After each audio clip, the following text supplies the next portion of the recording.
Yeah, I think everybody knows this is probably the toughest golf course in the world right now, and you have to hit the fairways, you have to hit greens, and you have to two putt. Worst case scenario, and when you got those putts inside 10 feet, you got to make them. So it's a great test of golf. I'm looking forward to it. I'm sure everybody else is, and I think the person that wins this week is going to hit a lot of fairways and make a lot of putts. A single comment from Bryson DeChambeau has sent shockwaves through the golf world. What looked like an offhand remark is really a calculated challenge to the rules, authority, and long-held traditions of the sport.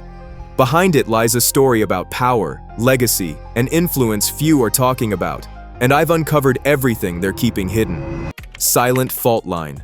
Before Bryson lit the fuse, golf existed in a strange hush, a polite, uneasy quiet masking a deeper fracture. Ever since that headline-shaking Tuesday in May 2024, when the PGA Tour and LIV Golf announced their framework agreement, fans were told peace had arrived. But the truth was far more delicate. The deal froze lawsuits, yes, but it didn't mend loyalties or unify visions.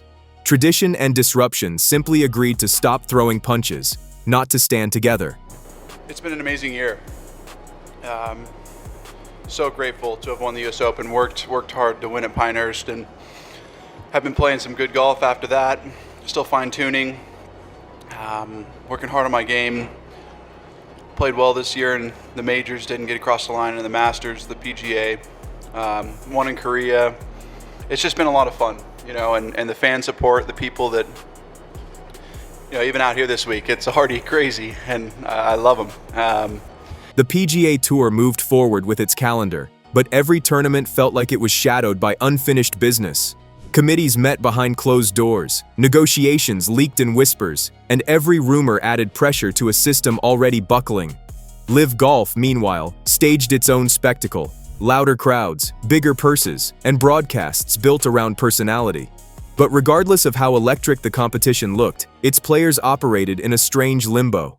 Their wins counted for pride, not for the world ranking metrics that decide majors, Olympic spots, and Ryder Cup eligibility.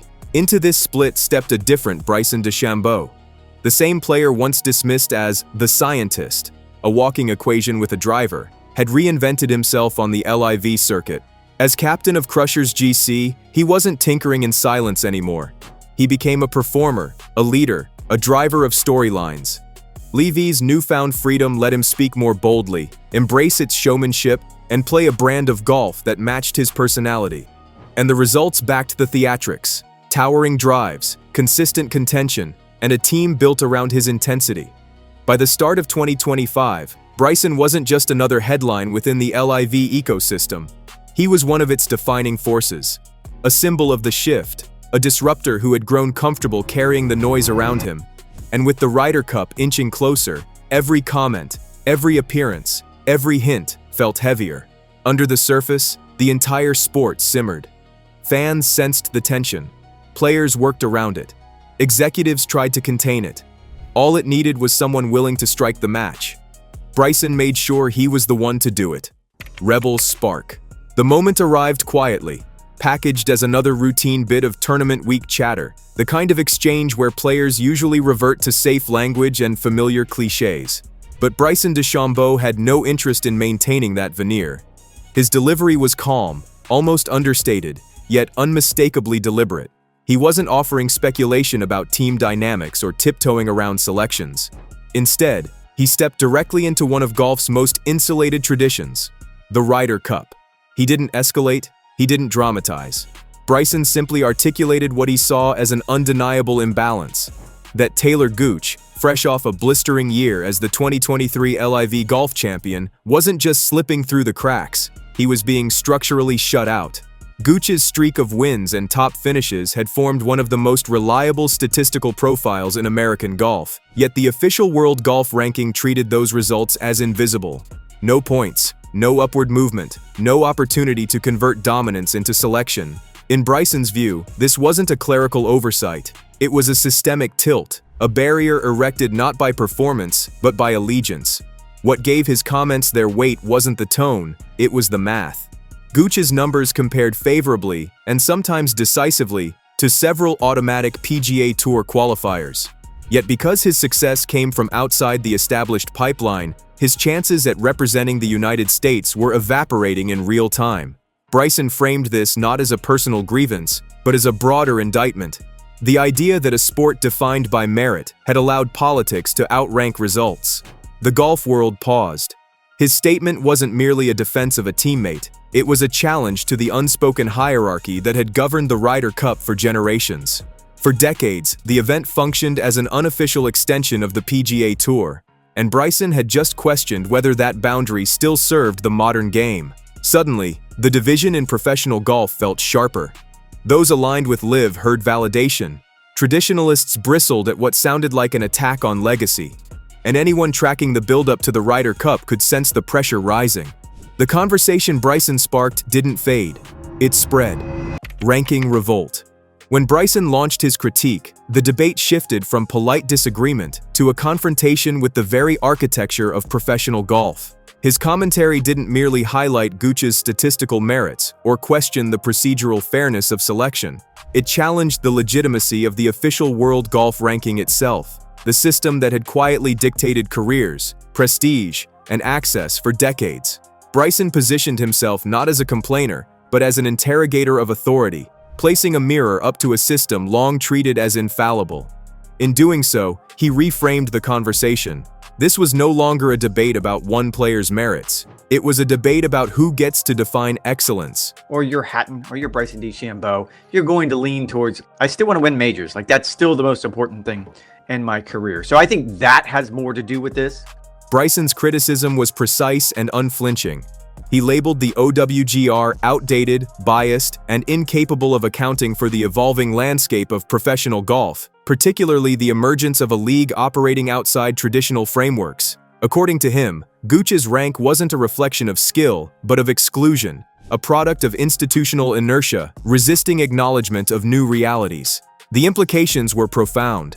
Rankings, once assumed neutral, were revealed as instruments of control, shaping legacy as much as measuring performance. The fallout was immediate and polarized. Fans and pundits erupted online, some praising Bryson as a necessary disruptor, others condemning him as a rebel, leveraging influence for personal gain. The debate transcended individual players, touching on deeper questions. What truly defines a world-class golfer? Is it loyalty to established tours or measurable performance?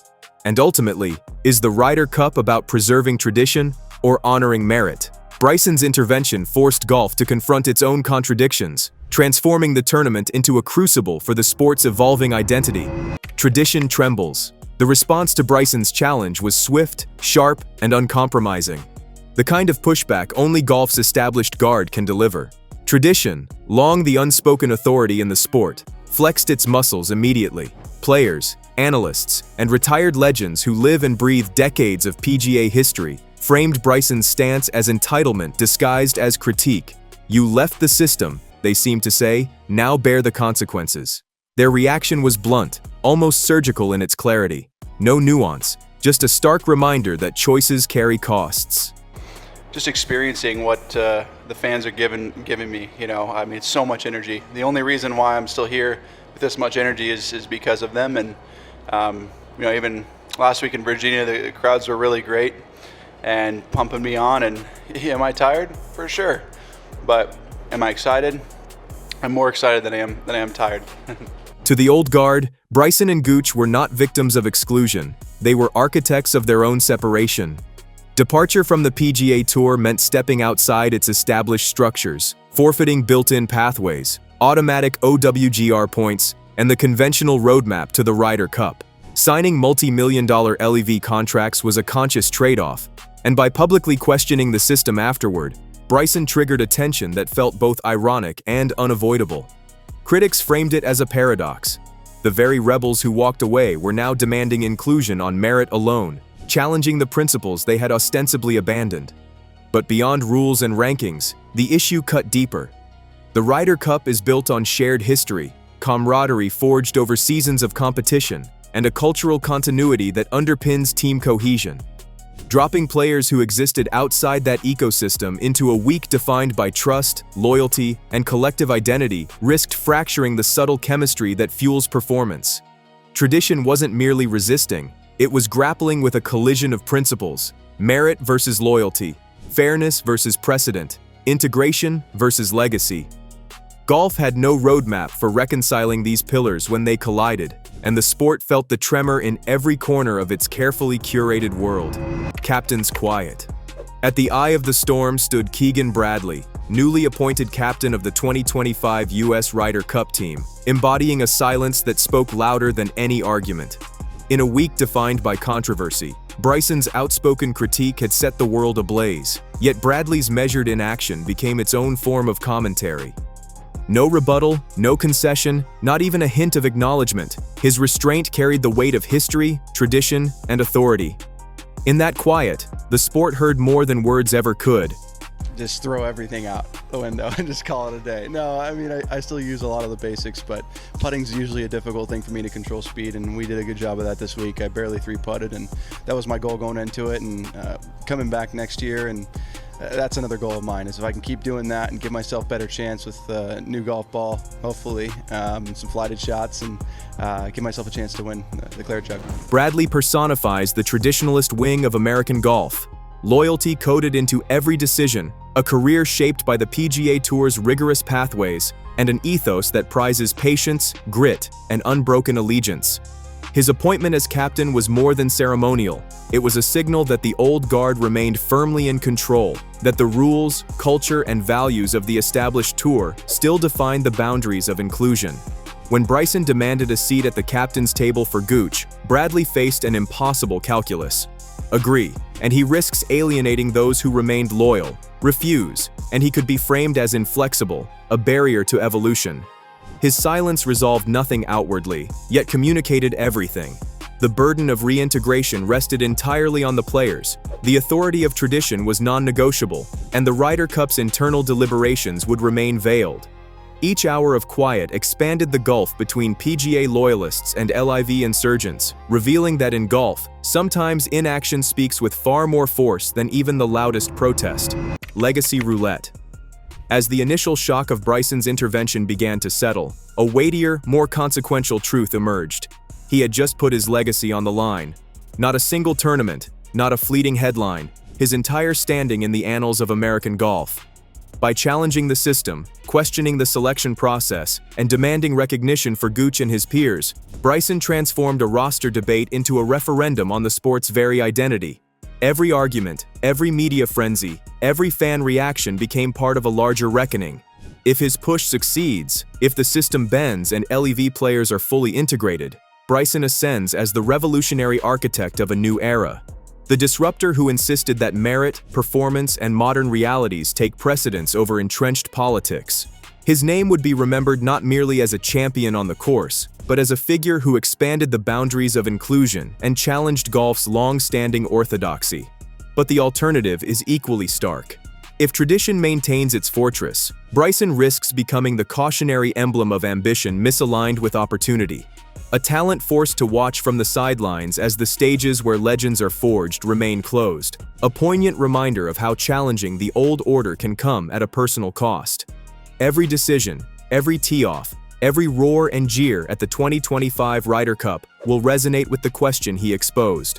Who truly owns this game? The loyalists who stayed, or the rebels who dared to leave? Bryson's move didn't create the fracture, it revealed it, placing the sport on a delicate, consequential knife edge. And as the countdown to Bethpage ticks louder, one thing is clear: the Ryder Cup will never be just the Ryder Cup again. Bryson DeChambeau lit the fuse, and the sport is still glowing from the blast. The only question now is which side of the line American golf will stand on when the smoke finally clears. That's all for today. Keep an eye on this channel and hit that subscribe button so you don't miss out on any updates. See you soon.